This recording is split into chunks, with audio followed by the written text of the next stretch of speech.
O insomnia, insomnia, wherefore art thou, insomnia? Here I is. It's just something off of the Little Rascals, which was a show from many years ago that kind of racist at times. But I, anyways, we're not going to talk about the Little Rascals, but of course I have a story about most things, and there's a very interesting thing real quick about the guy that created that show is that he was watching kids audition, and he just started watching kids out the window. The guy's name's Hal Roach. He starts watching kids out the window, and he realized it's like much more interesting just to watch kids be kids than to watch kids act like kids. You know, sometimes the simplest ideas escape people. So he just got this idea to just like turn kids loose. They give them a loose script, and just kind of turn them loose and let kids be kids, which was more or less the idea behind it. Of course, they had scripts, and of course, they put lines in there for them to say and whatnot. But that is supposedly how the story goes. But anyways, I have insomnia. It is 4:37 in the morning. I have insomnia because tomorrow is. It's not that they're gonna rip up my ceiling. It's not that 2 days ago I did a bunch of work that I shouldn't have probably did, and wore myself out horribly. Wait a minute. It's Friday morning, so that would have been Wednesday when I did all the work, which wore me out horribly, which I almost fell a couple of times on Thursday. I was pretty exhausted. But I actually had an aid worker come in here, and these aid workers that they come in here, I feel like I should be going to their house and helping them clean their houses. They're so messed up. I mean, like the one that I like, that I always, I said her name on here once or maybe twice. I don't know, but just call her M. She's getting back surgery, or she just had back surgery, and I texted her a few times. She's the one with the very complicated life, and she had her spine fused because she was having pain in her left leg, and this lady they sent over today was like round shouldered, and God, looked like she was 70 or something like that. And it's like, they don't, or they'll send over enormous people that you can hear them breathing and stuff. There's people in horrendous shape, and it's hard work. A lot of housework, like and they actually have to do stuff if you tell them to, like scrub toilets, clean refrigerators. I mean, I can remember doing that stuff when I was young, and scrubbing out tubs, and get hands and knees type of stuff, and it's hard work. And so this lady here, she come over like 2:30 in the afternoon, and I just sat and talked to her for a minute. Talked to her about the bug situation. I couldn't persuade her to put alcohol because bed bugs do not dig alcohol. But I don't really know. Bed bugs are tricky. That's why everybody's scared to death of them. But I couldn't persuade her to put alcohol on her shoes, or on her pant legs. I lifted up the bed, and she seen that I had the mattress encased. I didn't lift up the box springs, but I lifted up the mattress, and she didn't see anything, and she saw it was encased. And it's like, it's to the point like I'm gonna throw out this like love seat couch that I have, and I I wasted like $37 at Walmart because Walmart just has free shipping. So if you if you pay $35, So you're always going to spend at least $37 with the tax at Walmart because you want to get the free shipping. But they had like, it's supposed to be for storage, but the point being is like the bed bug paranoia, at least in this area, is so bad that the garbage will not pick up any furniture that's not encased in plastic. And, I thought it was because, which I should have known better, people are dumbasses and their garbage is on Friday and they set out a couch on Tuesday. It rains for 3 days and then the couch weighs 1,000 pounds. They have these claws on garbage trucks now that can pick up, whatever, these Terminator garbage trucks. So it's not a matter of weight. It's it's a matter of. I was talking about it on the porch, and the one person was like, she didn't want me to spread the word around that my house has bed bugs. And it's like, what the fuck? I was thinking to myself, what the fuck do I care if it's the landlord's building? I should be out there shouting it to people. But see, that's why I'm not sleeping, is because I have to see my landlord tomorrow and interact with him. And yeah, um, I don't know how to handle that, 'Cause a lot of people like to blow off steam or whatever, like I suppose the Roy guy did, where he was like on his text message calling me a pussy and whatnot. And then he's offering, like, a few minutes later, he's offering to buy me a sandwich, because he's just getting mad and getting over it. And I don't know what I want to say. I want to say to the guy, because, I told him when I had to speak to him in person when I paid the rent, and we had to straighten this out about, the ceiling and about all this nonsense. And I already, talked about that before, and I'm saying, enough. I'm irritated. It's 4:37 in the morning, so I beg your forgiveness. But, it's like, I told him, man, just treat me as a hostile squatter. He doesn't, he's like, oh, no, no, and he thinks somehow that, like, we can be friends or something. It's like, are you out of your fucking mind, And I just want to say to him tomorrow, it's like, everything that I texted you, I meant every word that I said. The only reason that I'm not following up on whatever threats that I made in those texts is because I am not healthy enough to do it. It's like I've already had my heart shocked 5 times while living here. It's twice since I got sprayed by your exterminator. And I can tell that to you and not lose my temper. Kind of hard to tell that to him and not lose my temper and get worked up and all shaky and murderous and stuff. And, I just don't know how to. I suppose, um, I can take more physically. I just don't want to risk. I'm. I just don't want to risk any hospital stays or any damage to myself over this asshole. And he's a sociopath. He's clearly a sociopath. I wish I could have filmed us interacting on the porch. It was one guy barely containing himself, speaking at the top of his lungs, pounding on a table. I'm like Al Pacino at the end of And Justice for All, and this guy is like smiling and calm, and you know, just like he's like, "Oh, bye, Steve," at the end of the trip. I don't even say nothing to him. I don't say bye. I don't even acknowledge that he's leaving. I just go in the house. And he's like, "Hi, Steve."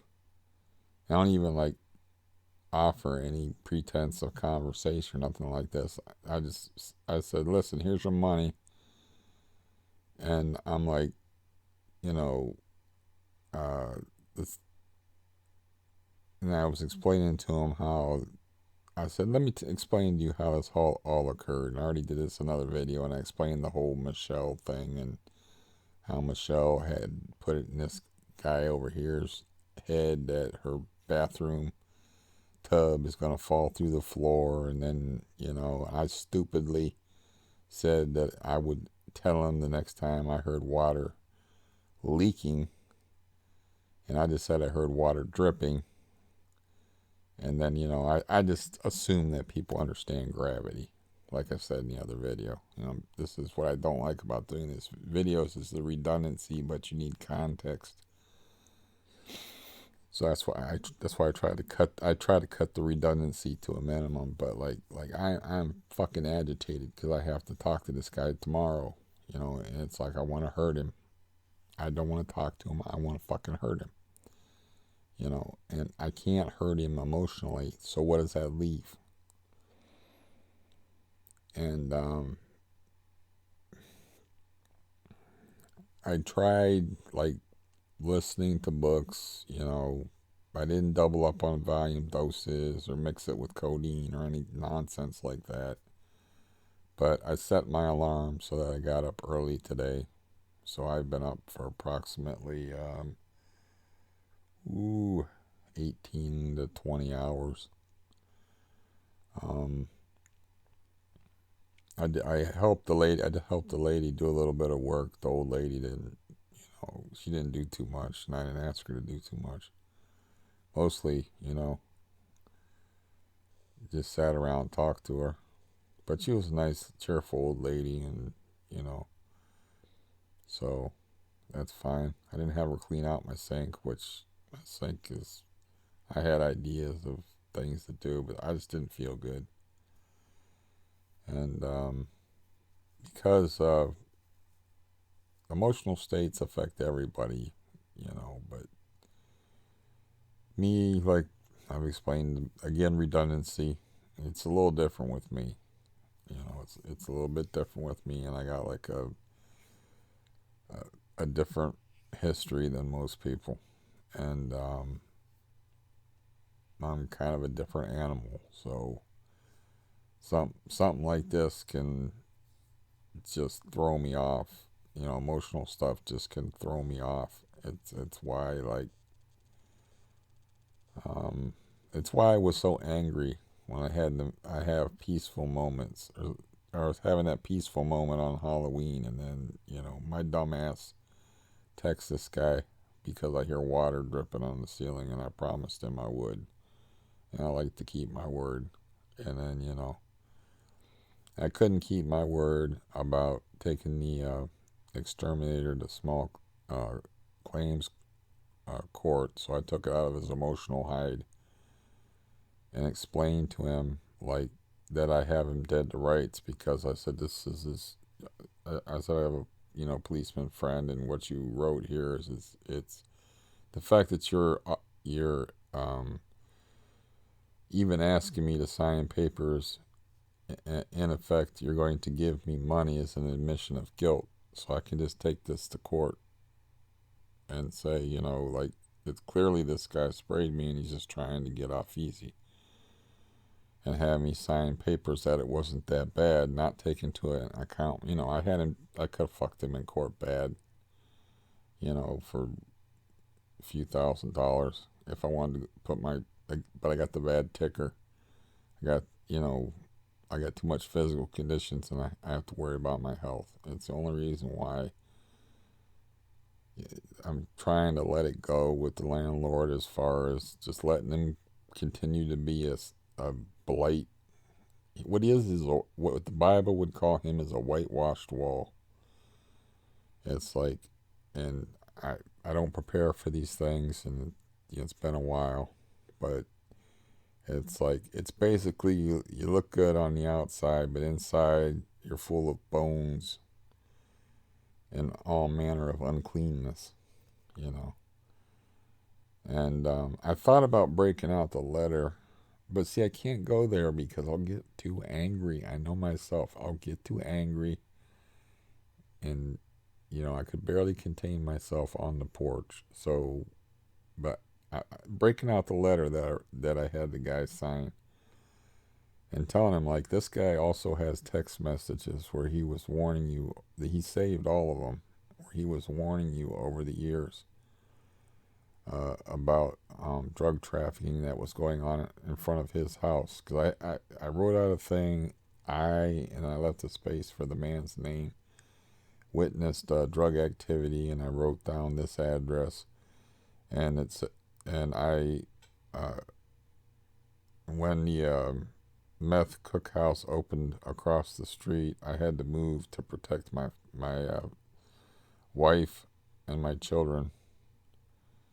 And the guy signed it, and he said put his phone number down there, and he was like, I got all the texts saved, you know. So really, if I if I wasn't so damn sickly, it's like I'm not I'm not well enough to not well enough to be Eric. That's, you know, Eric Roberts, Julia Roberts. It was a kind of a weird thing from Insomnia, but I'm not up to no Aaron Brockovich bullshit of the work that would go into and be involved in fucking this guy over and taking him to court and exposing him for what he is. Even if I put this place in escrow, um, and there's a mediation process, and say I accumulated all these testimonials, and I went to the police station, and I got the police records about documented drug activity, and I have testimonials from people that have lived, and I've had a lot of the same neighbors for the almost 10 years or so that I've lived here. It might even be 10 years. And a lot of them are the same people. And there'd be more than, like I said, I've talked to the people next door. They'd be more than happy to sign the same kind of testimonial type stuff. And they'll probably be like, well, this isn't a court of law or whatever. But then I'll just make him evict me and take him into eviction court. And be like, yeah, I got his money. I just understand that you're a judge, and I just want you to look at the type of person this guy is, and what he does to neighborhoods, and and how he turned this neighborhood into a sewer. And he's gonna come in here tomorrow. He's gonna see walkers, and he's gonna see these scooters, and so much of that's his fault, you know.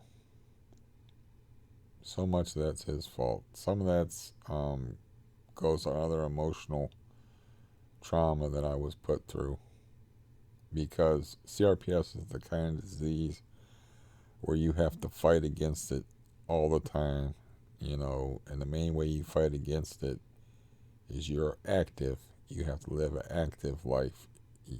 Depression is like depression, drama, emotional bullshit.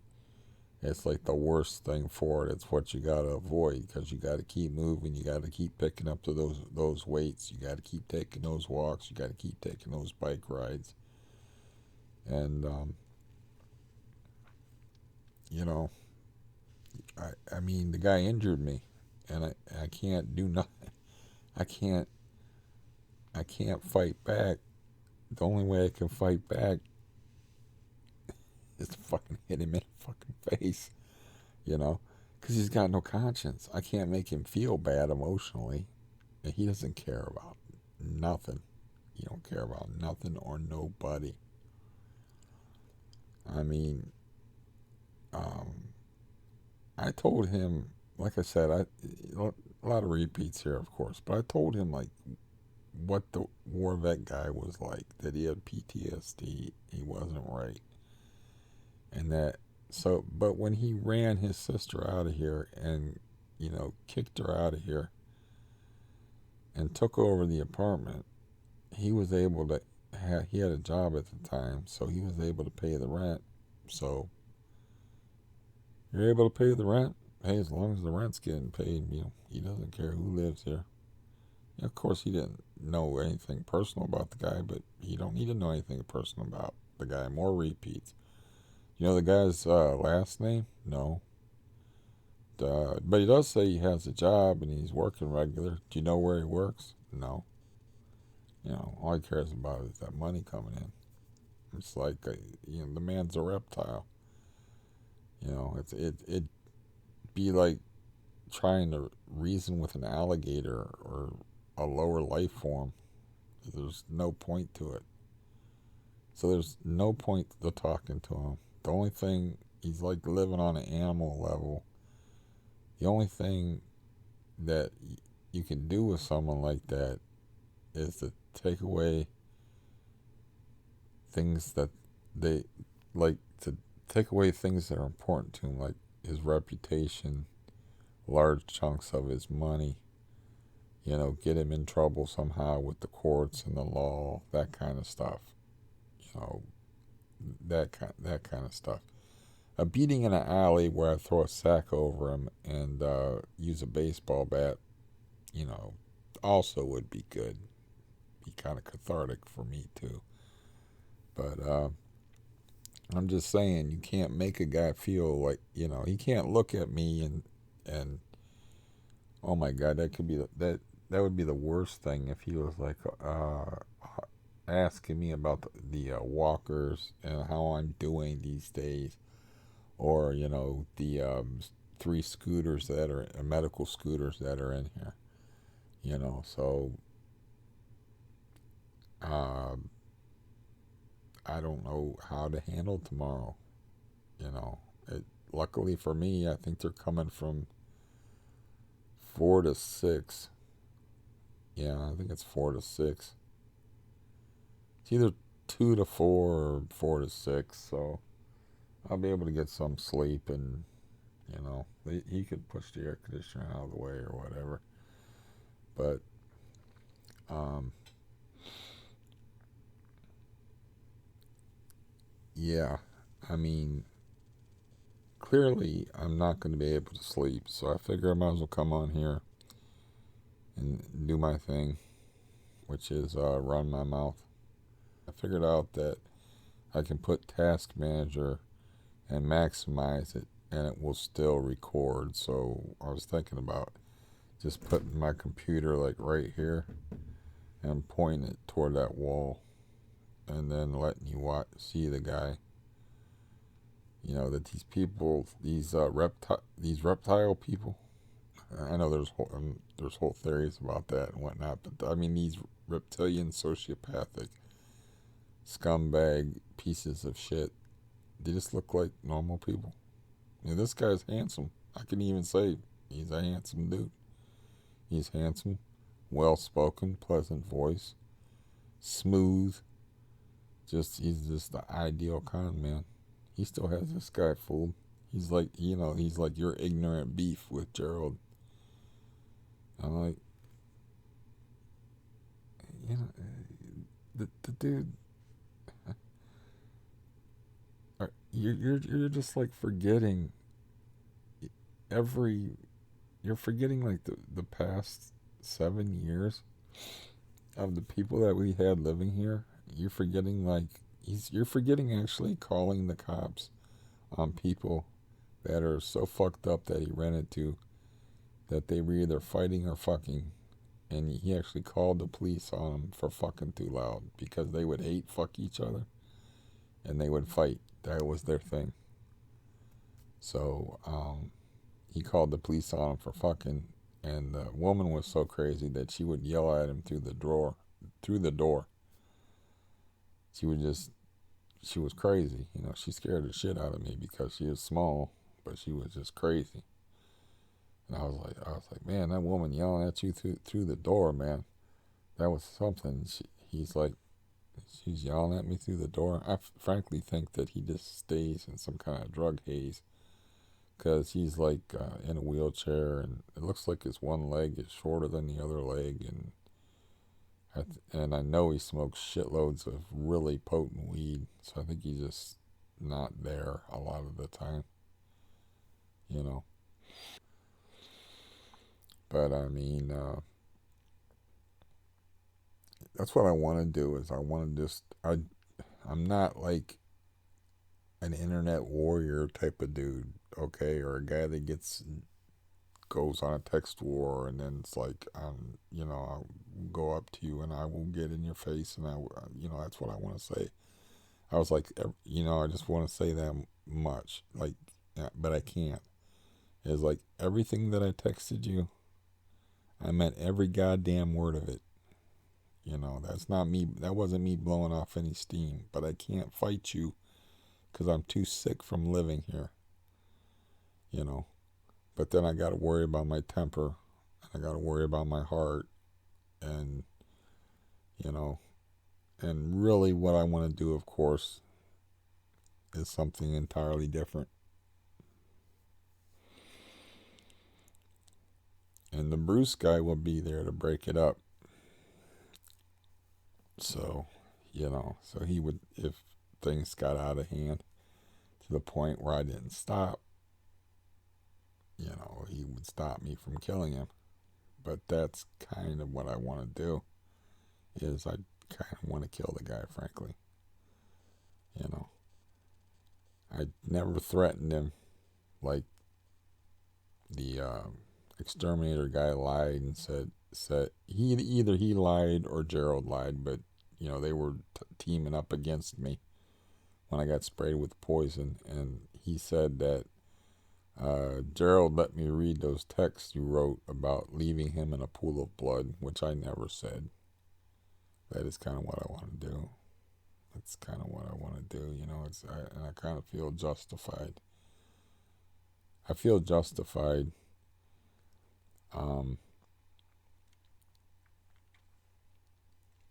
Just turning into an animal on him. I feel justified doing that, and this isn't healthy for me. Obviously I can't get to sleep. I have to interact with that guy, and that's what I want to do. I want to make him hurt me. He's gonna have to hurt me bad, because I know how to fight, and it doesn't matter, because he's not a small guy. But I will take it to the ground, because I know that my legs ain't worth shit. And once I get him on the ground, there's things that I know how to do. And I come from very bad people that have done, we've covered that ground before. But I wouldn't be able to stop.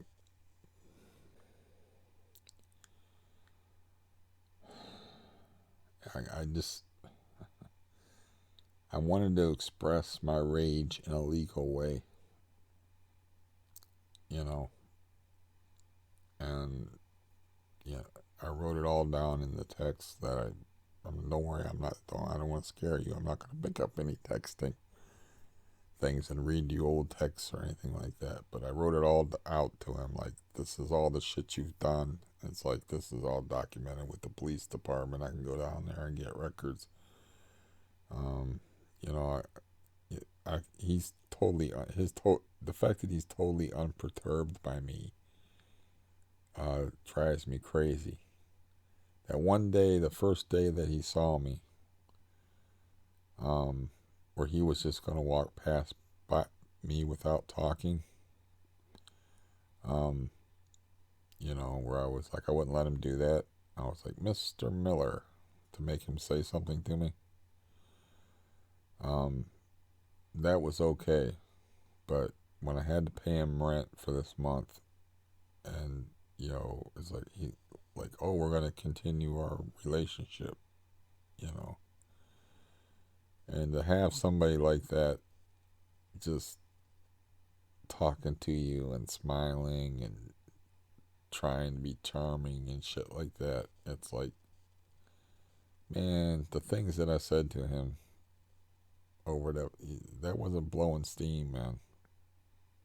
You know, it's like tearing you tear up $100 bill when you get about 12 of those a month to live on. You're pretty serious.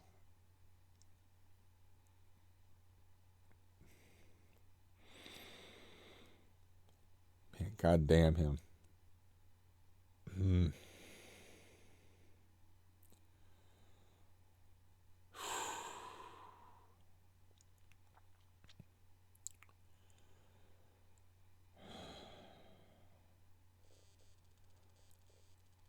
But yeah, I want to do it legally. I want to fight back legally and get rid of this anger and this rage, like legally, you know, because there's really no precedent for somebody with the degree of CRPS that I have, and there's really no. There is documentation in the medical community about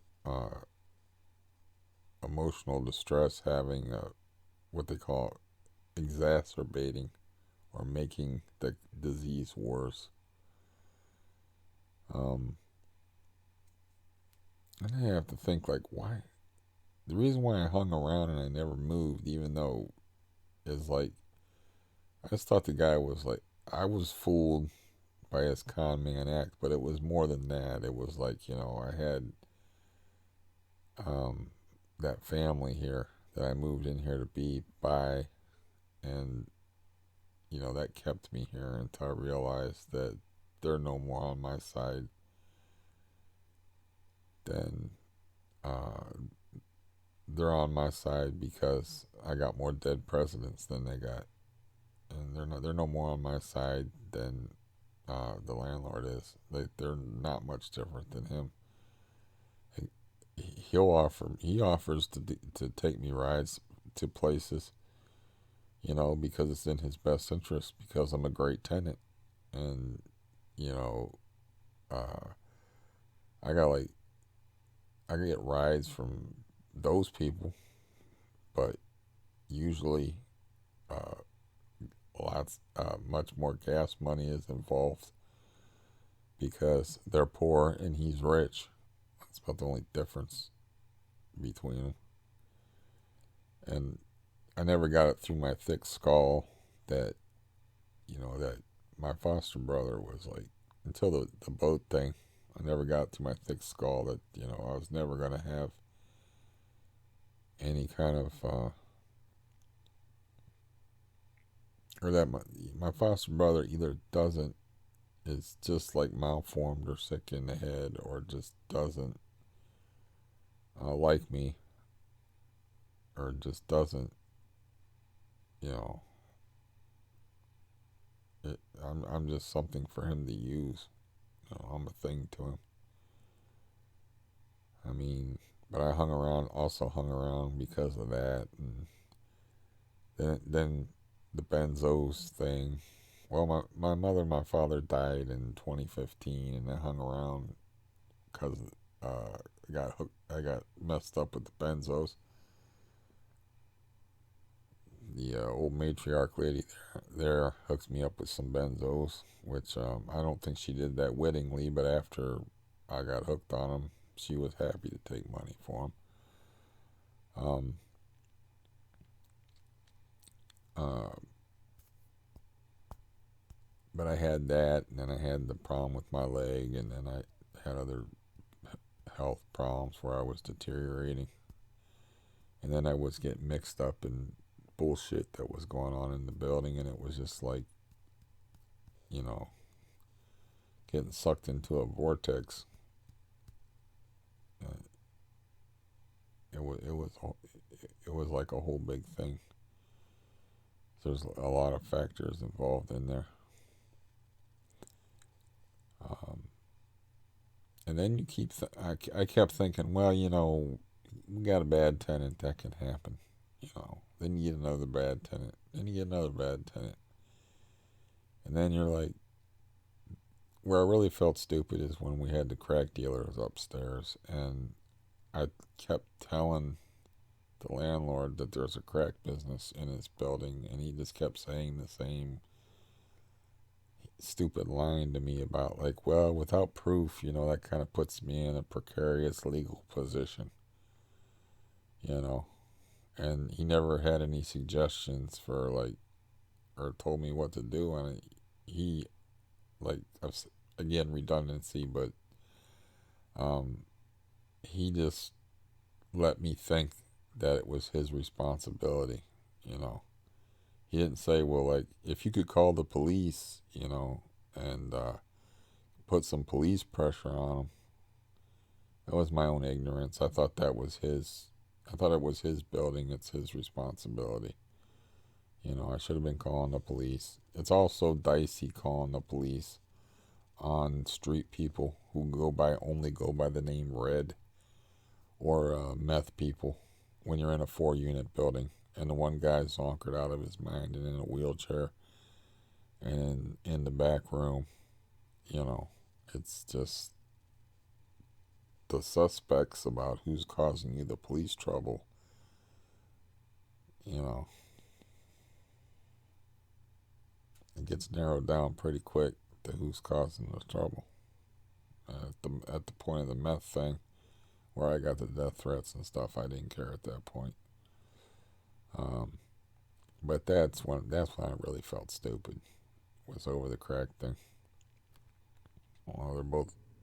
I think my landlord's 40, somewhere around. He's close to my age. He's 46 to 50 years old, and the Bruce guy is a farmer. I'm not sure he spends a whole lot of time in the.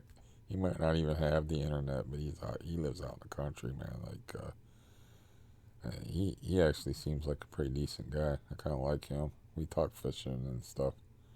Whenever there's a plumbing problem in here, he seems like an okay guy.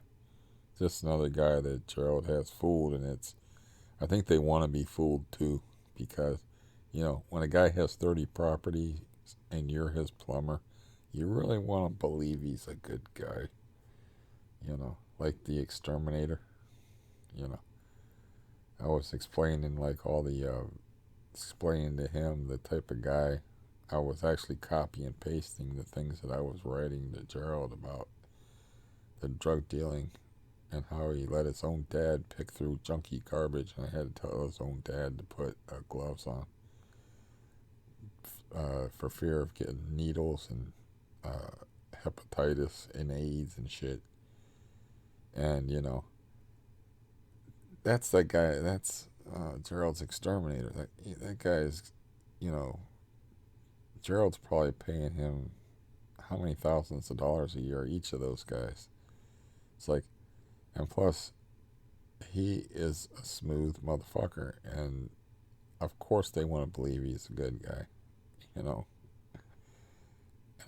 if they were renting off of him for a few years, they might have a different opinion. But y'all, I mean, this lady up here loves him. Um, the war vet don't like him, but the war vet really don't like anybody. Um, this guy, I don't. I think he just taking too many chemicals or something like that. But we used to have conversations, and we both agreed that that's all he cares about right there. He says whenever he wants to get his way with him, he just threatens to put in his 30 days notice, as he calls it. But yeah, I thought maybe if I got on here and I let out some of my anger, um, I could finally go to sleep. Sleeping, but I'll have to sleep at some point. I'll have to pass out at some point. I'm not. I mean, I don't think doping. You got that much anger and hatred and murderous rage in you. I don't think dope. I think you need a straight jacket and Thorazine to go to sleep. I don't think. I don't think those little tiny doses of Valium are gonna do it. I don't really want to waste one of them codeine pills.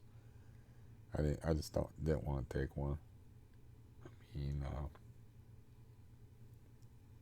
they're not. They don't. They're not much anyway. The Tylenol codeine 3 pills, they're not much by themselves. Um, Opiates never really had that big of an effect on me, anyway. So, like, that's That's why I got hooked up with the Xanax. It's like back in the day, most stuff before they started coming out with more and more of the synthetic type stuff, and I think tramadol is a synthetic opioid. That's why they don't call it an opiate; they call it an opioid. Oid meaning form, and you know, I don't have any of those, but I think that back in the day, that's what was around as far as downers was a lot of opiates. I used to like them, and so I just thought like those Xanax were just another downer. I didn't know anything about benzos or Xanax or anything like that, and I don't remember the first year I was taking them. I know I was taking them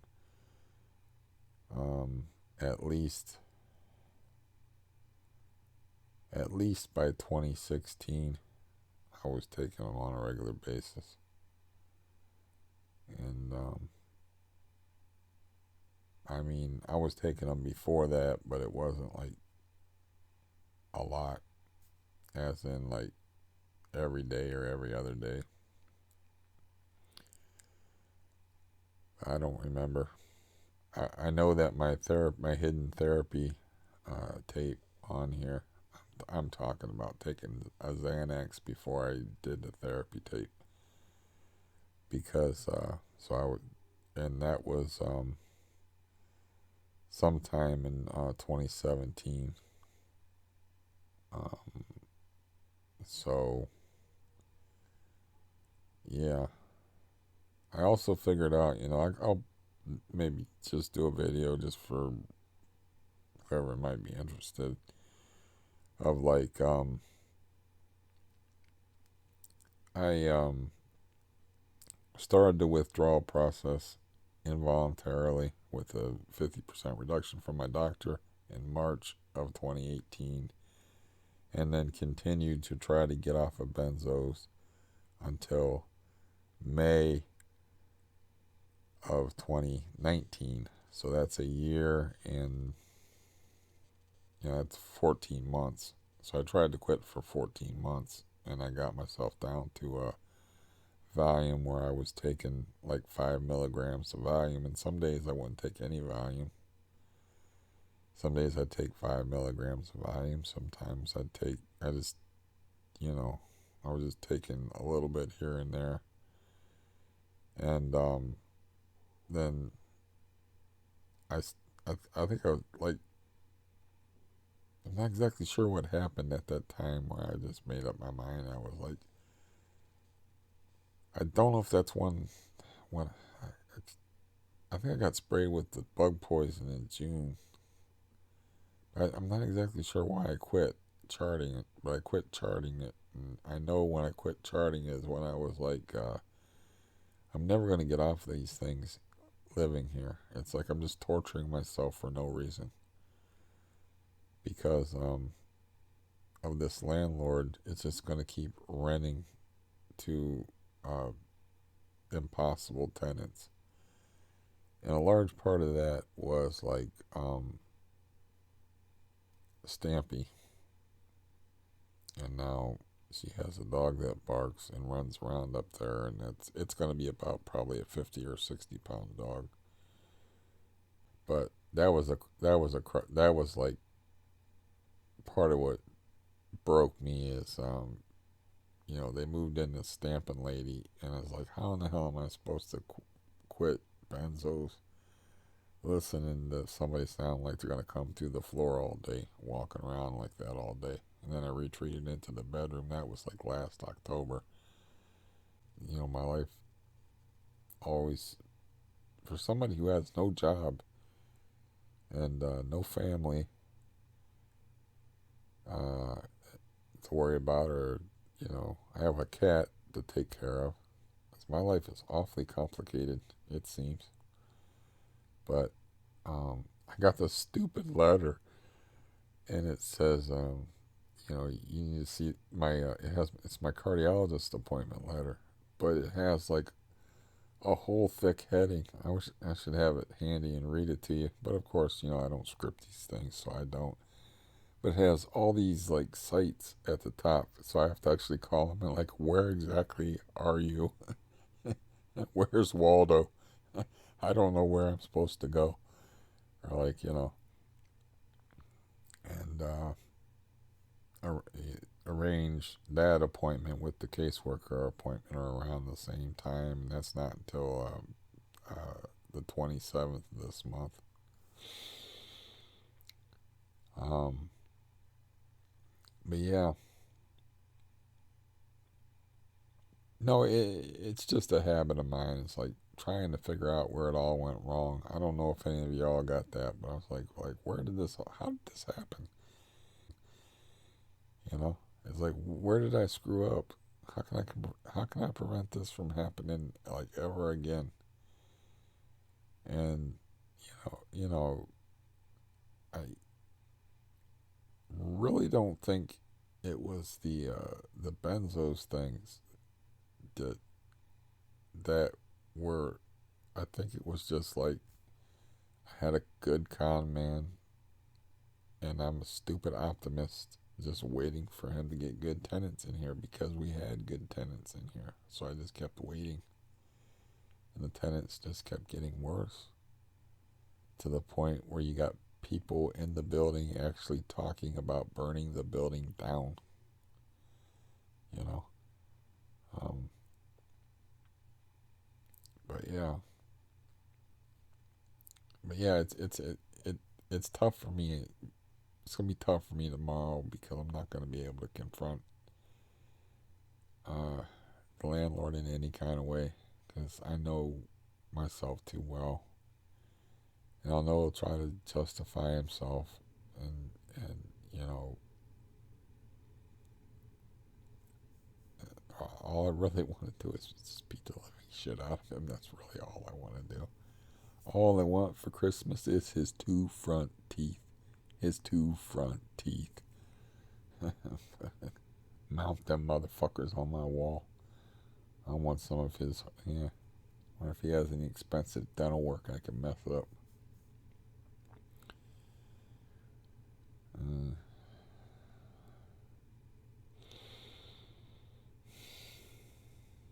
I never felt more justified in wrecking another human being in my life.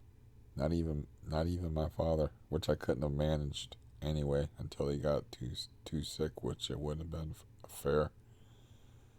But I never felt more justified in wrecking a human being. Just to lose my temper. Oh God, that would feel so good. Oh God, that would feel so good. Just to like call him out and let it go where it goes. Lose my temper, and he just leave probably before uh, any blood was spilled. But I would want blood to be spilled. I really would. And I'm just wondering how many nights he cost me like this with just bad tenants. I mean, not where I was hating on him, but just where I was like, are these people ever going to go to bed? Or like, just like worrying about people or hearing people fight or be loud and disrespectful at weird hours of the night, and him not caring, you know, just not caring. And yeah,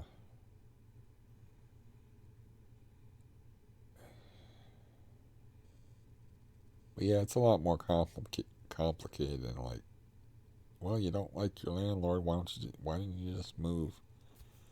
Well, I had some things going on. Yeah, I had a few things going on. You know, I can understand people taking that hot take or that short take of you don't like your landlord, you just move on. You don't like the building in, you just move on. Well, sometimes things get a little more complicated than that. Sometimes you accidentally get uh, physically dependent on maybe the worst substance in the world, and maybe you have heart issues and health issues, and maybe you're not real fond of moving in the first place. I'm sure that played a factor. Like, like where am I going to go? Where I'm going to live? Maybe you liked the neighborhood before it got ruined. You know, maybe I got the woods behind me and a stream. I pretty much seemed like a nice neighborhood. That factored into it, so you kind of like hope. Maybe, and plus, it was good. It was so good living here the first 2 years. It's like you kind of like hope that things will turn around, and like, this is this guy really doing this on purpose? And I didn't realize he was doing it on purpose. Like I said, until I had the Clint conversation. Well, his name's Clint. You know his last name? No. Says he has a job. You know where he works? No. That's when I knew I was fucked. Um, and then Clint, he was the guy that cleaned up the upstairs and let let me, a crippled guy, and the guy's elderly father, uh, powerful guy with Popeye arms, but construction worker guy, but the Popeye father clean up their junky garbage rotting in the hallway. But yeah, that was the moment, you know. The Clint moment was the thing that sealed the deal, but uh, I did, you know, I just don't understand any of it. I don't understand how my life got to this point where I'm talking for an hour and 4 minutes at 5:41 a.m. Wanting to murder someone. It's like, how did I get here? You know, I'm a freaking Buddhist, for God's sakes. I mean, that's, if you was gonna classify me like religiously, you'd have to classify me as a Buddhist who follows Christian ethics. That's what you.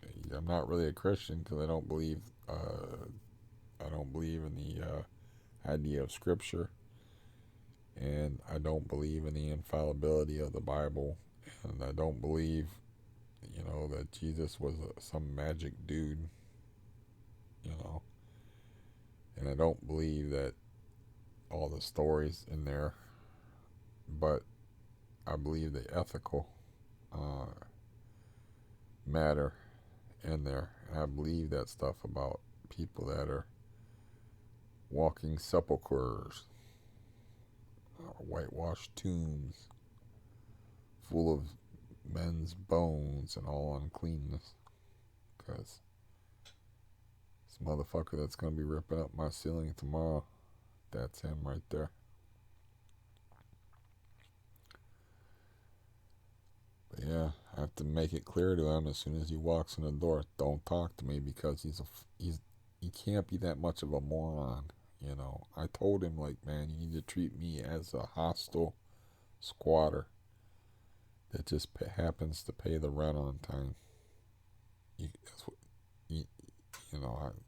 And he was like, oh, no, no, no, it don't gotta be like that. Yeah, it's gotta be like that. It's really gotta be like that. You know, I just want to fucking bash his head in.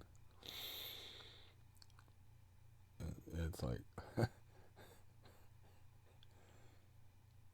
a lot of that is like, I've had a lot of bad luck otherwise, since I've been living here.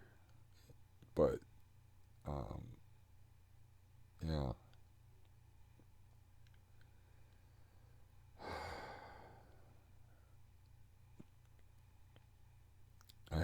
I have to figure out a way to just let it go, though, you know.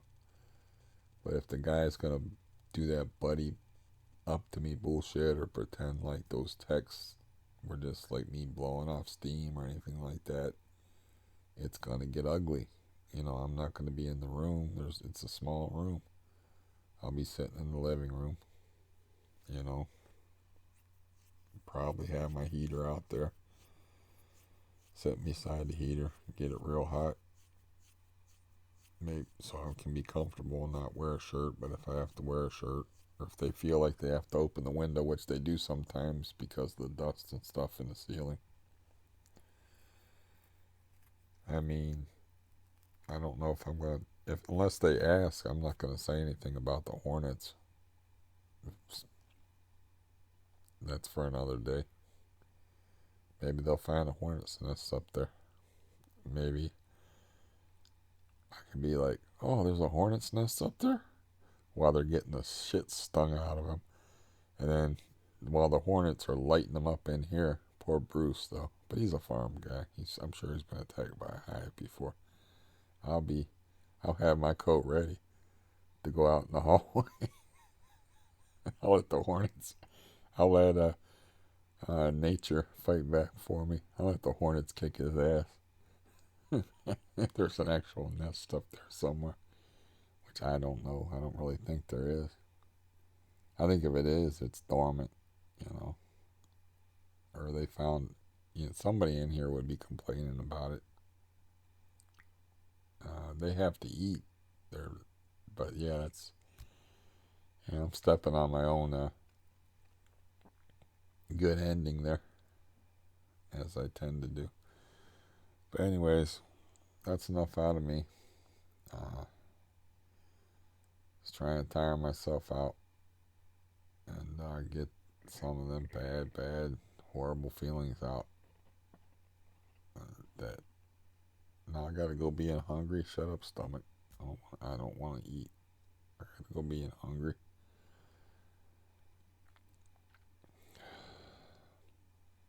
So, anyways, okay. It is the next day. The plumber is gone. The landlord is gone. I may seem a little odd. Let's say odder in this video than other videos, and that the reason for that will be made clear in pictures and words pretty soon. But it's just funny. It's like almost like your brain is setting these things up. It's some kind of weird form of self-sabotage. It's like, I don't know if you've ever done this, but you always put your keys or something in one place. And then one day you just get the idea to put them in another place. And it's almost like you're doing it to punish yourself. It's like I did that with my bank card. I put my bank card in some place. I never put my bank card. So I don't know where it is. It's just lost for like a long time. So that's one thing my dad had right is just put stuff in the same place. Make life easier on yourself. A place for everything and everything in its place. So anyways, you're familiar with these type of heaters that look like radiators. That one I like better than the one that's brand new and black with the thermometer and it's digital and everything, is because it kicks out more heat and takes up less electricity. So I get the idea. Well, I'm going to open the window in here because I don't know what's coming down from the ceiling or what kind of stink or what going on. And plus, I did it really because I'm a fucking pathologically nice guy.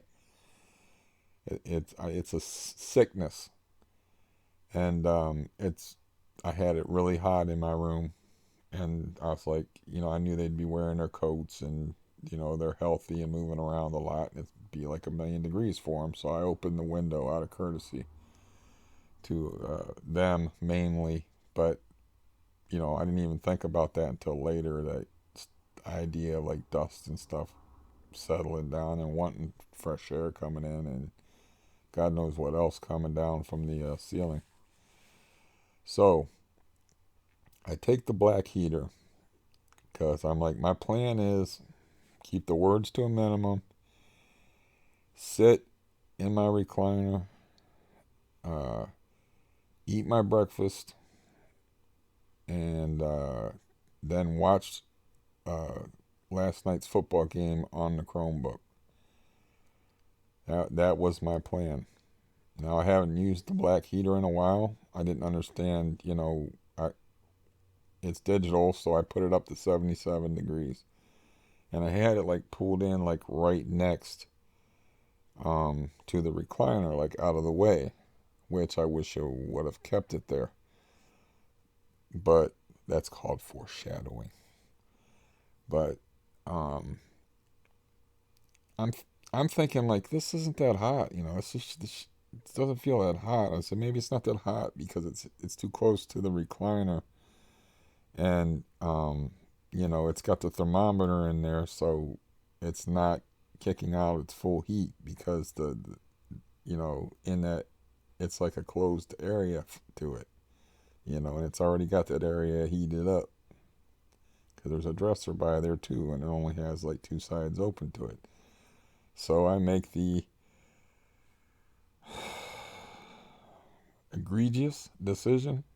The people use that word a lot these days, of pushing it out further into the room. Now, I'm pretty sure I know when this happened, but I'm not 100% sure. But I eat my breakfast, I get up for some other reason and sit down, and then a thought gets in my head. Like, I didn't move the air conditioner. It's simple to slide across the floor, and I'm like, I got the light that shows the camera is on hidden underneath the lip of this thing back here. And I'm like, well, if somebody pushes that down, they will bend down and see. If they need to push that out of the way, it's like somebody will bend down and they will see that that light's there.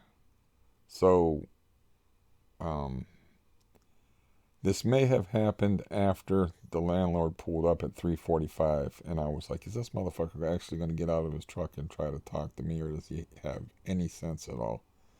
So he doesn't even text me, let alone get out of the truck. He's just waiting on the plumber. So I'm like, okay, I got time to do this. So I get up and I push uh, the air conditioner across the floor up further out of the way of where they'll be working. And sure enough, at that angle, you could see the light and everything of the spy cam. And I'm pretty sure this is when it happened. I went to go and sit back down. I did have my cane with me. My foot slipped out from underneath me, and I kicked the black radiator. And they do have wheels, but I moved it like 2 or 3 feet at least. And they have wheels for a reason. They're like, I don't know how much they weigh, but they're oil filled and they're kind of heavy. I mean, I don't know what I would put their weight at. But I'm like, damn, that's not good. And then, sure enough, I'm wearing like yellow hospital socks, and I see blossoms of blood start to form on my sock. And I'm like, well, we'll deal with that after this is over with. And so you'll see the part of the video with the, hopefully, I don't know how it come out. I haven't looked at it myself yet. I'm still kind of freaking out and wondering if I did the right thing or not. Because what happened when I kicked the heater is I broke my toe. And the blood was from under the nail, I guess. And when I took my sock off, okay, I expected to see something nasty. What I did not expect to see is say these are your 4 toes. It's the ring toe that got, bent somehow, that hit a fin or something and got bent. But anyways, there's a bruise at the base of it, and it's bent to where it's like there's a space, and then like it's touching the pinky toe. So I'm actually like, in for a penny, in for a pound. I'm pulling my toe over, like trying to straighten it out, trying to like fix it that way. It just goes back to being, looking like that. So those are the pictures you're about to say, Ed. Um, I guess like I can spare you any voiceovers, but because I remembered after failing the first time to push the button for you to hear me, I remembered that this is kind of an important part of the story. Is I don't have regular sized band-aids. All I have is these big giant band-aids. And they're like that. So I'm like, well, maybe it'll be like a splint or something like that. So I took a bunch of alcohol and I washed off all the blood as best I could, and put the band-aid on it, and like taped it to where, how the toe wouldn't stay when I was trying to bend it or using my hand. I just taped it that way. It don't feel too good right now. Okay, I don't like the way it feels, but it is a Friday night. It is after doctor's office hours, and I'm not going to no emergency room for this, because a broken toe, from my understanding, is they say you got a broken toe, go home. Take some aspirin. Nowadays, at least. Back in the old days, it might have been, yeah, here's some codeine, here's some Percocet. But nowadays, they want you to learn, pain is valuable nowadays somehow. We all know, of course, that it's a matter of legalities. Doctors worried about being sued, and people that are drug addicts ruining it for the rest of us, and drug-seeking behavior and all that. But anyways, um, so yeah, I'm not sure that was the best idea I ever had. Of like, it just didn't look right. When things don't look right, I find it disturbing. So, I just took a band-aid and I pinched it in that position. It's like, you're going to heal this way. I don't want to have a toe that's like this. Okay? It reminds me of when I had a plug. It was actually in this hand, but when I fell down and I had a grounded plug driven into my hand by the force of my weight, and I was plugged into the microwave. And my whole hand went numb. And this is a very old story that I told well over a year ago. And I pulled on it, you know. I didn't even know I was injured in that way, but I pulled on it and I'm like, why is my hand not cooperating? And then I realized that, and I was stone cold sober. I realized that I was plugged into the microwave, that there was a plug stuck in my hand. And my first reaction when I saw that is I was like, that's not right. That plug doesn't belong in my hand. And it almost wasn't a thought. It was like an instinctive reaction. It's like, it's not supposed to be there. And I pulled it out. Okay, that's kind of like what this is. It's like my toe is not supposed to look like that. It's supposed to, so that's why I kind of like took a band-aid and taped it together. I I know when I've broken a toe before. I broke my little toe and it did not separate like that. Okay, so I don't know how bad this is. Um, I know that it's a freak accident that could have happened, but actually the heater goes up to 89, so I put it all the way up to 89 after I pushed it out in a good toe breaking position. Um, but this video is already going to be long enough. Um, I don't know. Maybe it takes a while for my body to realize it's injured or whatever. I took a Tylenol codeine 3 for it, but broken toes are not fun. And this whole stupid adventure, this part, it's just all stupid how things go, you know. It's like it's just stupid. It's so stupid. I mean,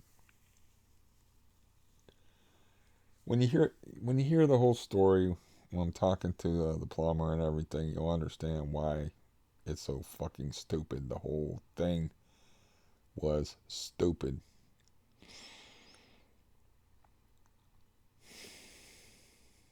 But anyways, here's the gruesome pictures. Um, I mean, they're gruesome to me because it's my goddamn toe. But they may not be that bad for all I know. But I took like 4 different pictures. And here they are. This video is going to be long enough. And me talking because I'm upset and suddenly realizing that I could be in for a world of hurt. You know, just because it did not hurt while I'm at first. And, you know, I might probably have to go to the doctor for it and see what he wants to do about it. It's got a weird bruise on it that's disturbing. That's up past the toe. You know, there's no telling. I don't have normal anything. So there's no telling what I did to it. But anyways, let's get to the pictures, and then we'll get to the, after the pictures, I'm going to edit down the plumbing video. So I got to edit this whole thing heavily, so it'll be a while before you see this. This is pretty fresh after I took off my sock and took those pictures, though. So,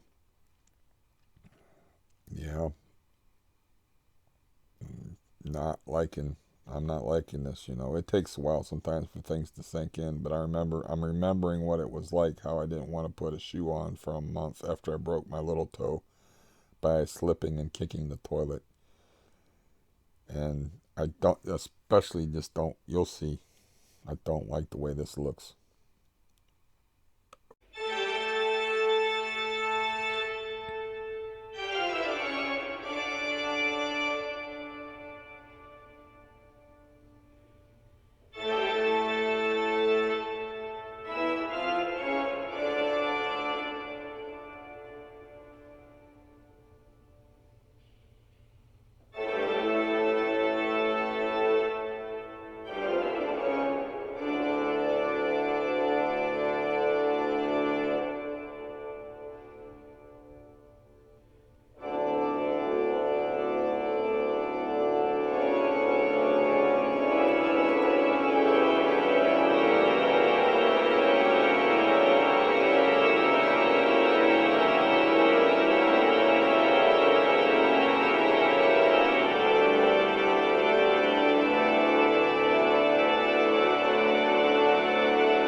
Don't slide too crazy, do you, buckaroo?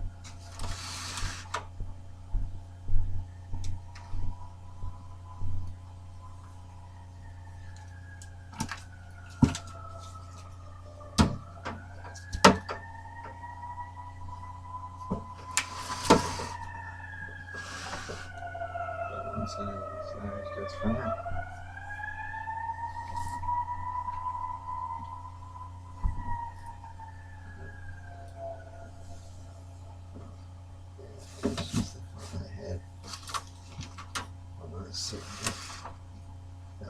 bothering me. Shit, let's see if the fuck. Curiosity.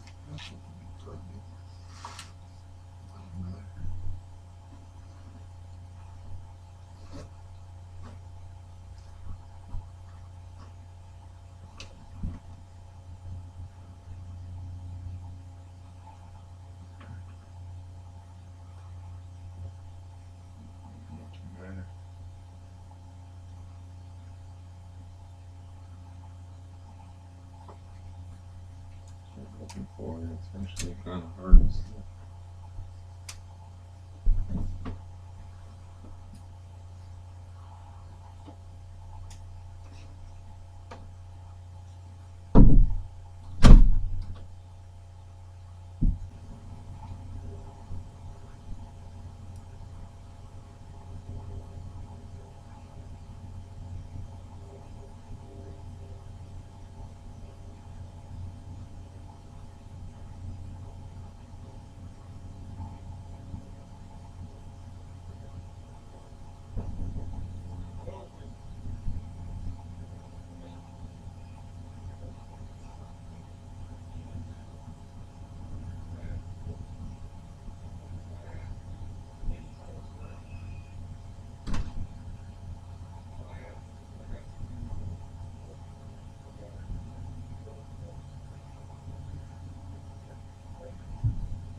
Well, I don't know if that's an indication there.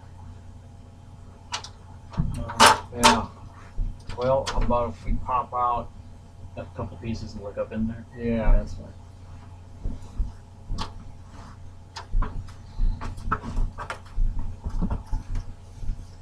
Want to hand them to you or want to just throw them out over this? You might be able to just shove them back in. That one there. That might. Huh, I wonder if that was a hole for something there. Let's see what we got here. I thought it was updated plumbing. I remember, did I do this or that was over No. there? That was over there. Well, we did a little bit over that way. Now looking here, What? what you got here, this looks like it was never glued properly, else you wouldn't have that scale there. But I don't see nothing's wet on that panel. And I'll lift this one up. Is there a hole there? Why is that tape there? Let's see what we got here. Ah! Yeah, there's a hole in it. Like There's a water hole. hole? A hole? I would say not a water hole. It's been, boy, that was dripping a long time to make that. I don't know if it was from a previous, but I don't see anything wet. She probably has to have it running. Okay. Is it shower? Tub and shower, you said? Well, Because I'm seeing. he doesn't, we don't know. He just assumed it was. But remember over here we had the toilet before. Yeah. Now look down here. Does that look damp? Looks like a shadow spot right there. It's darker, right? Here? Yeah, right there. We've got nothing above there. Okay. I don't see anything. Should I go up and just run a bunch of water? Has this guy, he's actually seen water, or does he just hear He it? hears it dripping on the ceiling. He could be hearing a plastic pipe.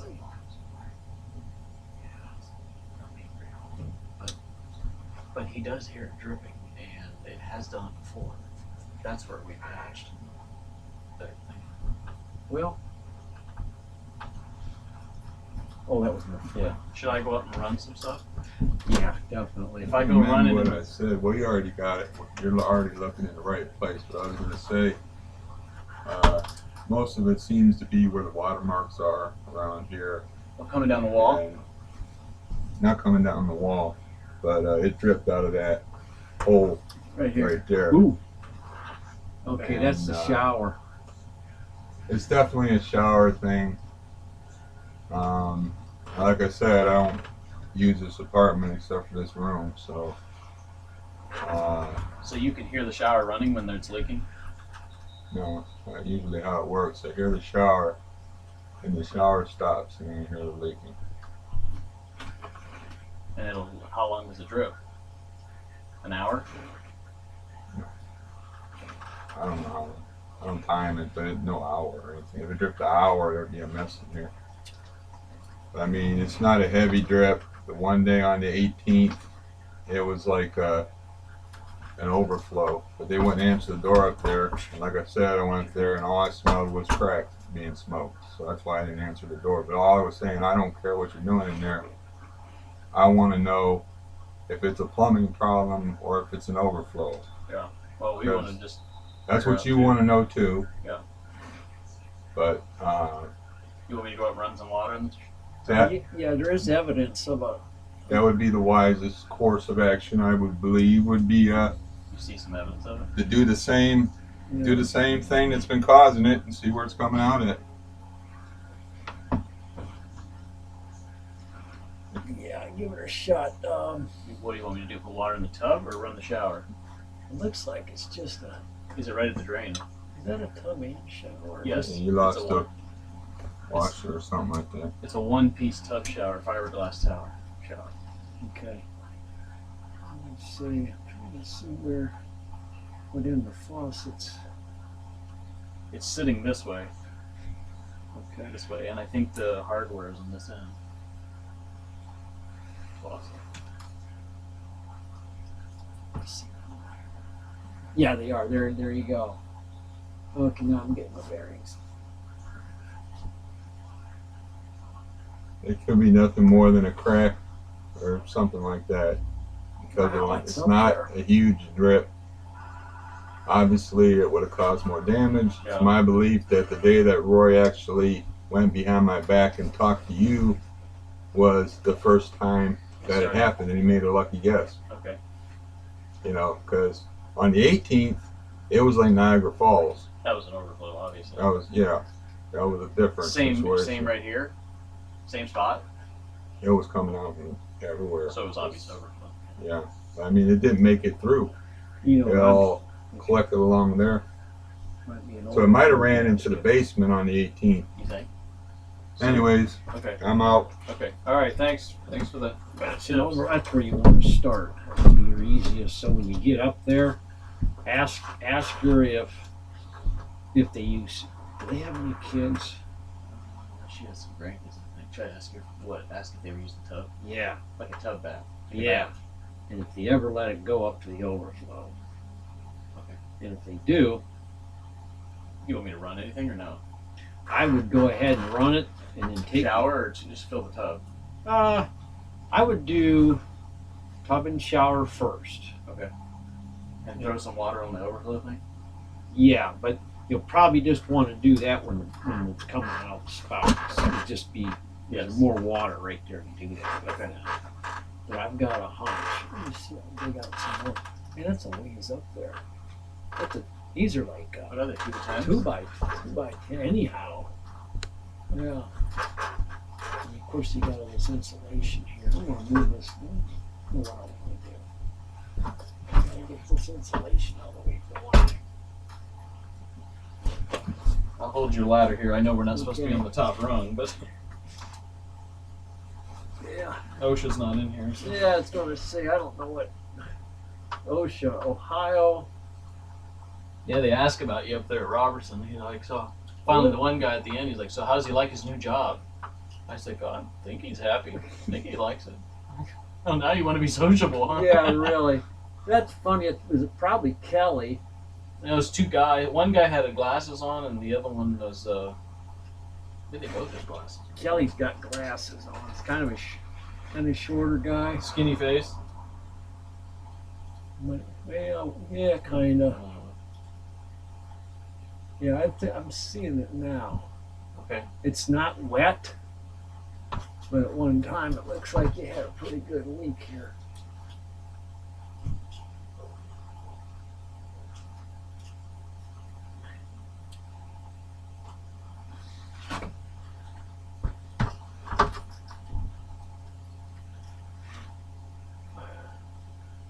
I'm going to bet it's the overflow gasket. And they filled the tub too high. Mm-hmm. Okay, let me go up and run some water. Yeah. Do tub and shower first, and then just do tub. And take your hand and cup it so you can throw it underneath. On the overflow. Yeah. Well, you want to get it up. Under it. Yeah. Okay. Yeah, because it would take forever to fill the tub. And I bet you a bucket's all Okay. it is. All right, give me a second. And I hope I got a new gasket. Overflow gasket. If not, can we run a new depot and get one? Yeah. They'd have one. Yeah. So I'll do that first for a Mhm. while. I'll throw it on there, and if that don't work, I mean, kicking the shower on is not really doing anything. It's still going to run True. down the drain. Yeah, just do your overflow Unless first. it's in the wall. Unless it would be a faucet in the wall. in the wall. Yeah. But if it were that, We'll just this cut 'em would off be there. wet because Yes. they'd probably shower every day or, Hopefully. Yeah. But, I'll call you. I'll do that for a while, and then I'll call you. You have your phone on you? mhm.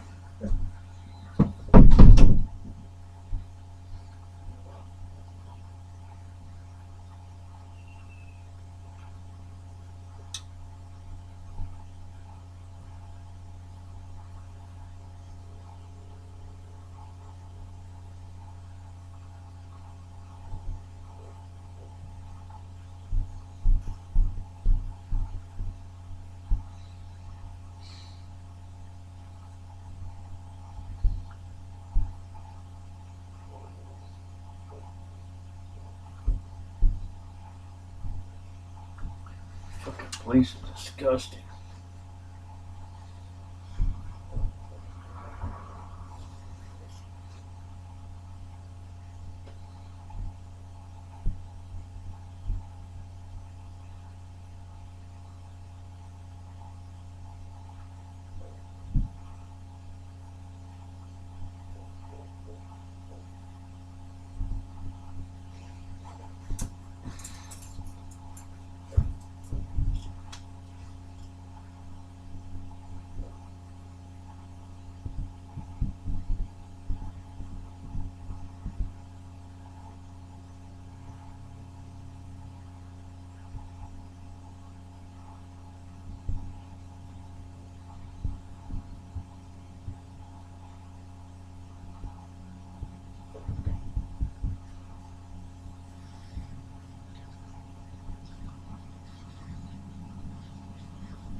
I see it leaking on the overflow, and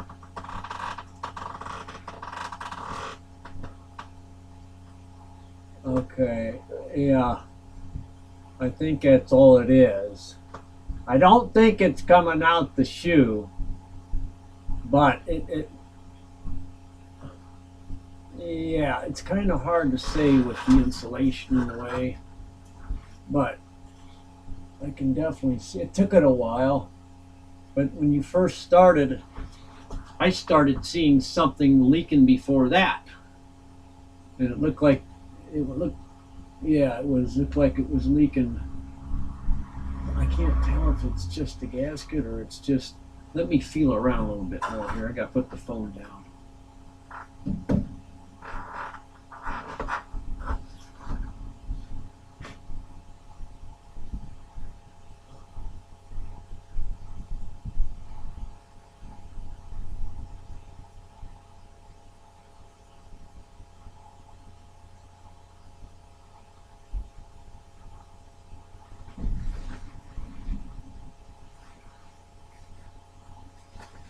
Okay, I got a plan, but might have to run the depot.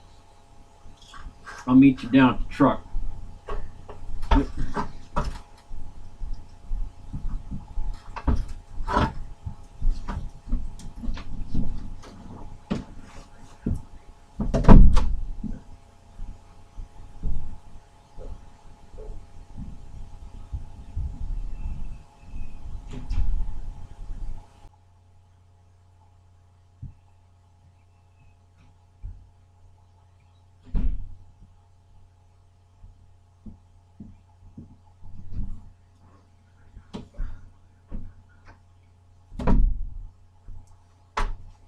Okay, the other ramp.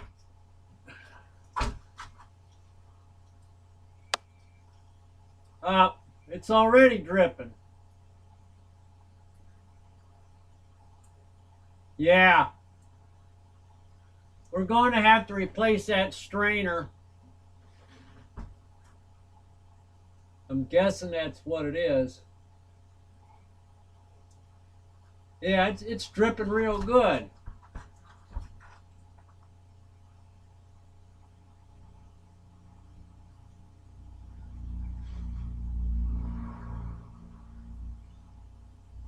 Go ahead and run some water. Yeah.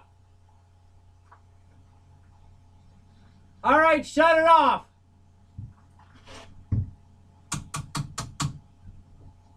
It's leaking like a sieve.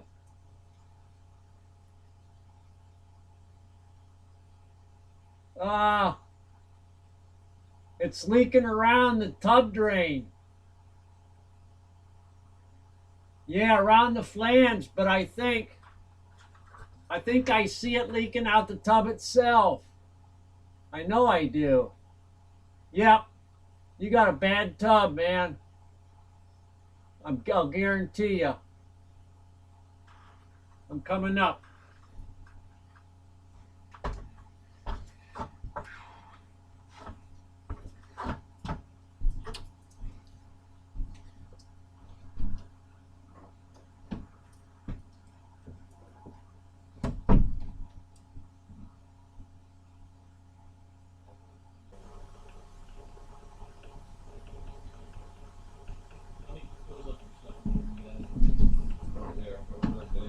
I will. I will.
So what's this idea about she had about the shower coming through the floor that she was spreading around that caused Roy so much upset. She said that when she was worried that she's going to go through the floor of the shower, but she was meaning the shower floor. Well, I don't know what she was meaning, but that there's no way she'd come through the ceiling. She would just go through the fiberglass. That's what got Roy all He must have charged up. thought, he told me about the tub coming through, the whole tub coming through. And I'm like, that's not even possible. That's what she was spreading around. Now, if she would have just described that accurately to you and told you it's the floor of the that shower. there's a crack in the Yes. floor in the shower itself, and that she's got a problem with the shower itself, maybe she would have called you 2 months ago. Yeah, well, And maybe you could actually, I don't know if something like that's repairable, but maybe you could actually done something about it. no, the shower is in poor shape. It is in poor shape. And like I said, it looks like maybe someone used a cleaner on it. It could have been someone long before her. I don't know. And that slowly just let the finish come loose. And then when water got into the base of it, Let me it's just interrupt like you. What's cracking. the floor around the shower look like? I mean, It's tile. it's tile, but I mean, does it look like it's indented in, or No. there's any danger of it all coming through the? Not a chance. Not a bit. It's not even phased at all. Let me Nothing. just say this much: drugs are bad. Okay. Mhm. That's all I got to say Yeah, no, about they it. are. They are. No, the floor is solid, completely solid. Yeah. But the floor of the shower is what's in question. I'll get the door for you. Just tell me next time you come in here. Okay, yeah, I'll let you know. I'll give you how much notice you want to know. Like if it's weekend.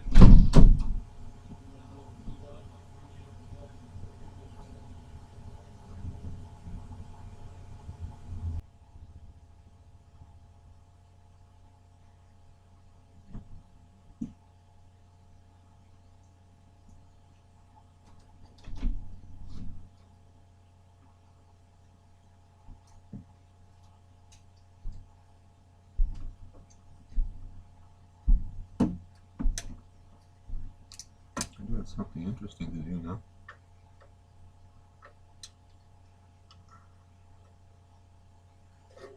Make some chamomile tea. I should have kept that. I do have to inspect my wound. It's going to take like an hour. Put this place up.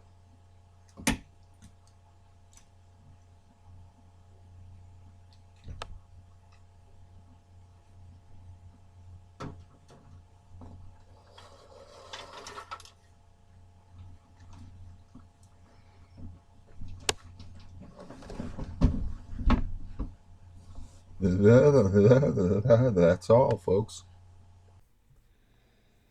Okay, it is 1:20 a.m. and when I was a kid, they did not have an AV club in grade school, but I did my best to save you from ear pain by using the Movavi program to adjust the various volumes when the guy's yelling up through the ceiling at the other guy and stuff like that. You know, I don't know how the volume of this will match up or whatever. The thing that really jumps out about me about the nanny cam footage is what was Gerald taking a picture of and why. Now I have diatomaceous earth bed bug poison all the way around my bed, but if you actually watched it, you'll notice that he's taking a picture of something at the corner of one of my bed. At the corner of my bed, is he taking a picture of a bed bug? Something that he thinks is a bed bug? I mean, I don't know. I don't know how long that poison lasts. I put that poison down in late June. So, but yeah, that was the main thing that jumped out at me. Is like, why is he taking a picture of what looks like the corner of the bed toward the floor? And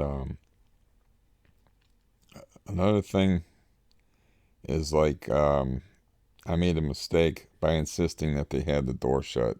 I wasn't thinking you could have, the microphone. I wasn't thinking the microphone was that sensitive, because this door is pretty soundproof. You could have heard a lot more, and it could have been a lot better video.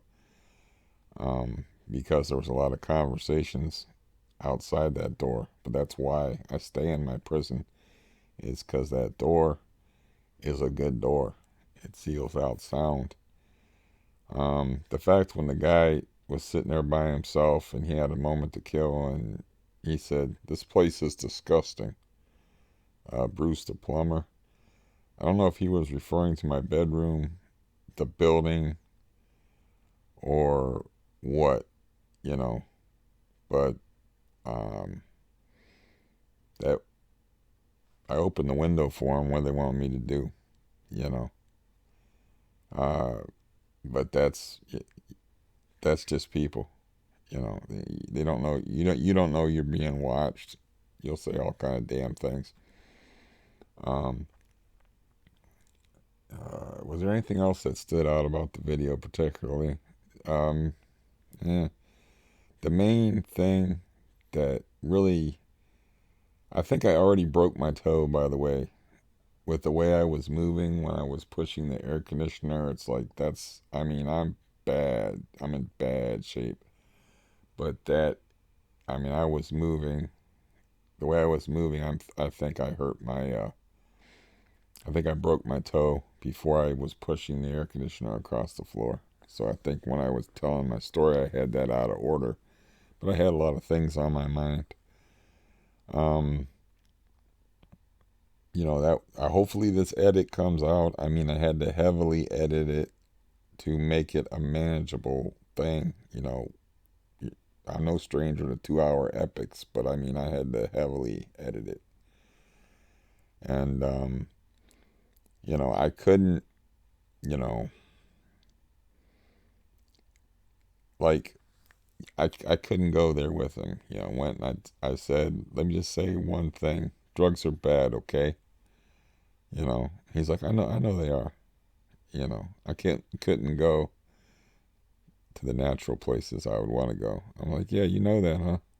You knew that when that meth cookhouse was opened up across the street. You knew that when the people were dealing meth here. You knew that when the people were dealing crack here. You know, because of my temper, I couldn't go there. And the fact is, they never had to bother me at all. Roy never had to bother me. Nobody had to bother me because I don't know if you got the gist of that. The only problem up there is the woman has a crack in her tub. And one of the conversations you couldn't hear because, I wanted the door shut to keep, because it's cold out and I wanted to keep the cold air in here, is he claimed that somebody used some kind of heavy um, cleanser or something in the spot where the crack was, but it's actually just a crack in the tub. So I'm just wondering, did he ever, that one day he said, I'm going to come back and check on her tub.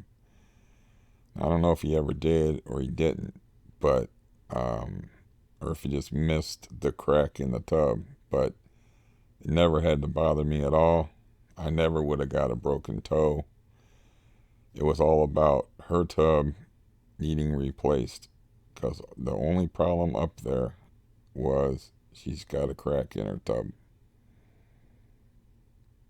So I got a toe that's like this now that I got taped together with a band-aid and that I'm actually going to be afraid to look at tomorrow because the guy doesn't just rents to anybody. He rents to crackheads and, you know, he already made that appointment with the plumber just off of the Royd, just off of the word of Roy about the tub going through the ceiling or whatever, about there being a leak, you know. The leak was she had a crack in her tub. It's like, and I mean, is this crack invisible? She never noticed there was a crack in her tub? Is she very nearsighted? So basically I broke my toe today for nothing. But hell, I got to kill like hours and hours and hours editing a video for you that hopefully comes out okay, you know.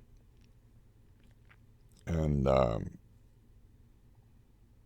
yeah, you really don't want to know, and I know this from experience, even loved ones, you don't want to know what they say about you, let alone strangers, what they say about you or what they actually think about you. Uh, you don't want to overhear conversations. You don't want to eavesdrop. You know, you just don't want to do that. It's yeah. Think of all the things that I've said on here about people that I know, for instance, and it is true. This place is disgusting. I don't, I live in here. I don't have the energy to clean, which should have been obvious by the way I was walking in the three mobility scooters. And it's kind of interesting. It's like, I wonder, that's a comment on me, if it was a comment on Gerald. I also noticed the way Bruce the plumber kept looking at the bed. I wonder if he was looking at the computer and wondering why the computer was on, because all that was up was a white screen. But yeah, what was he taking a picture of and why? It's almost like, what did Gene Hackman see in the toilet in the conversation? It's that important of a question. No. Yeah, but there you saw uh, one of the worst people that I've ever met, and you never know it by looking at him, would you? Or by his pleasant voice, respectful demeanor, lack of vulgarity. He wasn't calling the place disgusting when he was in here by himself. He shut the window like I asked. He forgot immediately. I told him should just you know where it's at. Is all I said when they come in. I was like, just make sure you keep the door shut. I opened the window for y'all. And they left the door open at first, and then Gerald actually remembered that I asked him to close the door and then close the door. But you kind of got to look at him. The guy I've been vilifying for months, possibly over a year. I don't know when I first started talking bad about him. Or, like I said, I remember the first time I realized what I was dealing with and the level of con man that I'm dealing with. Like, I caught him lying before, but I was like, hell, everybody lies. A landlord kind of has to lie, because I caught him lying because he told me that he took the thermostat off of my wall and put it in the basement, which is a stupid lie because the basement's freezing, which would naturally make him have to pay more in gas bills. What he actually did is he switched it to Roy's apartment. He switched it from my apartment to Roy's apartment because my apartment has three big windows in it, and it was too close to the three big windows. And so he switched it to Roy's apartment, which turned out to be a dumbass move because Roy's all crippled up, and he keeps it baking in here, and he's got control of that thermostat, so that turned out to be not a good move on his part. Um, but yeah, I caught him lying before, but you know, speaking of him as a villain, I wonder how long I've been doing that. But anyways, this video is definitely long enough. It's got to be an hour and 45 minutes. And my voice, I have no idea why I'm so hoarse, but I'm very hoarse. It's probably from all the repression. It's probably, it's probably because I want to say, you living piece of garbage. Ah! It's like, ah. That's like the whole time. You know, it's like, yeah, I mean, I'm all messed up and stuff like that, but if you're not ready in a fight and somebody gets the upper hand on you that knows what they're doing, you might think that's ridiculous. You're like, look at this guy talking about fighting and stuff. And the guy can't even move. Ask the war vet about that. He's a little guy. This, Gerald guy, he probably weighs a buck 65 at least, buck 70. He looked like he's put on a little bit of weight, but that's not going to help him in a fight.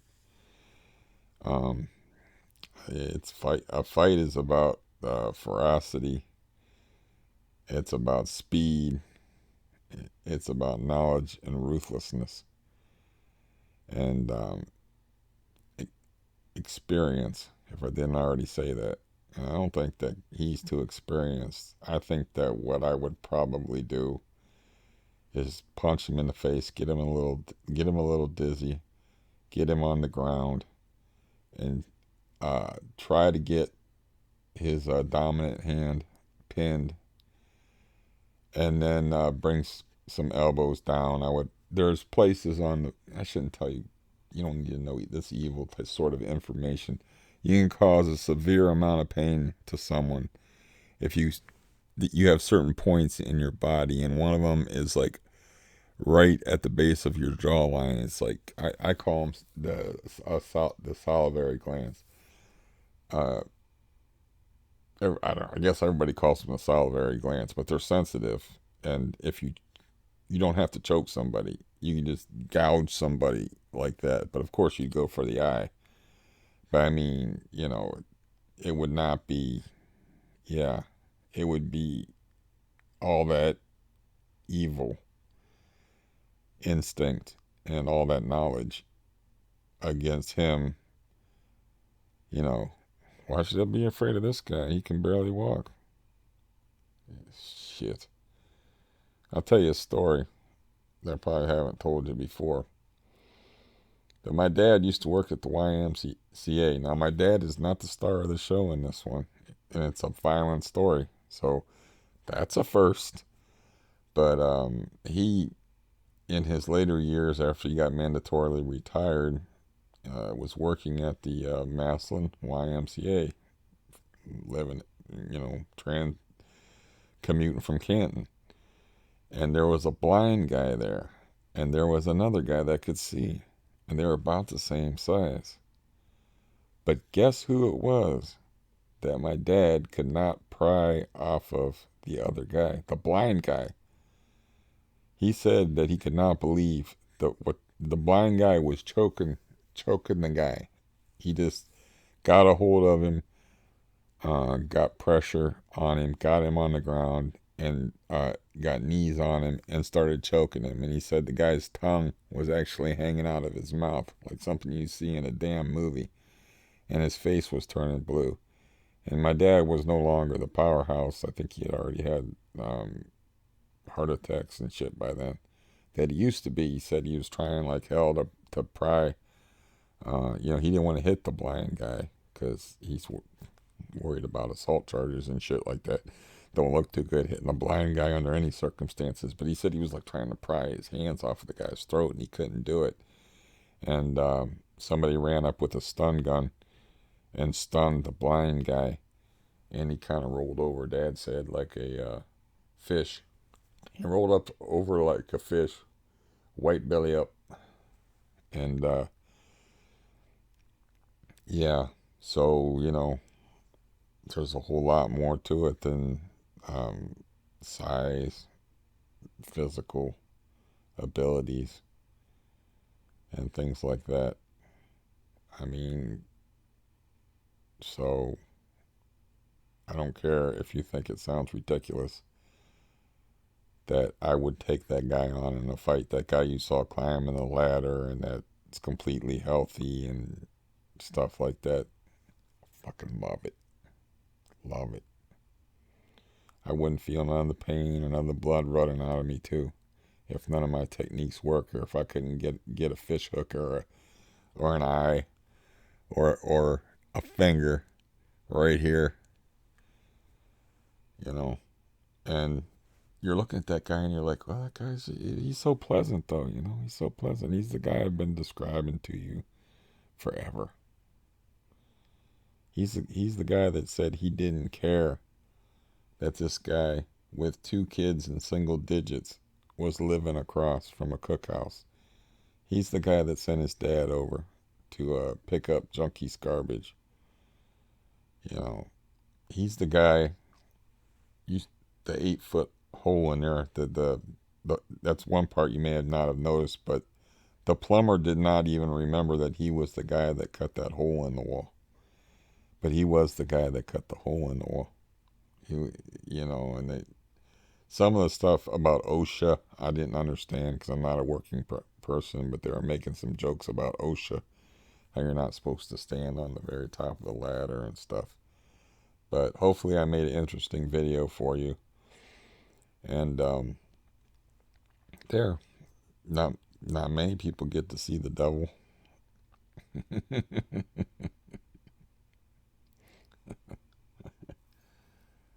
You know, that would be the devil, though, man. Just a pleasant, smiling guy, just hollow, empty inside.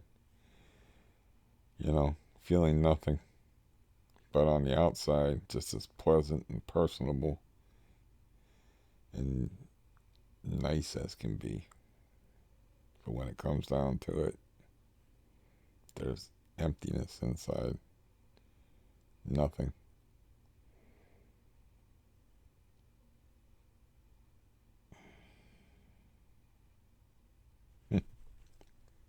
Now I have to go back, and you won't see this until tomorrow morning because it's going to take forever for me to now that I've got it edited.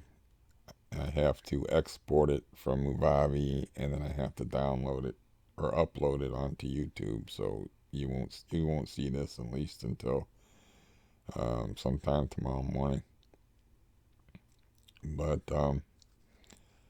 it is a weird video, and I'm keeping my fingers crossed for my very uncrossed toe. I could move it and stuff. I didn't mention that, but I could move it. Even when it was all bloody and stuff, I was testing moving it, and I'm like, I can move it, but why is it like that?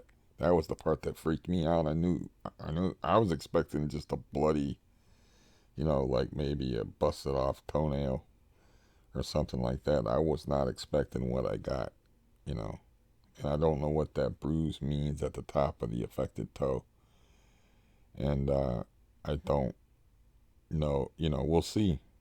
Tomorrow will tell the tale. As far as it's not fun to walk on right now. I mean, laying here, it doesn't really feel any different, but walking is a whole different story. I had a broken toe before, and like I said, it wasn't a hell of a lot of fun for about a month. But that was the pinky toe, and my pinky toe did not go sideways like that.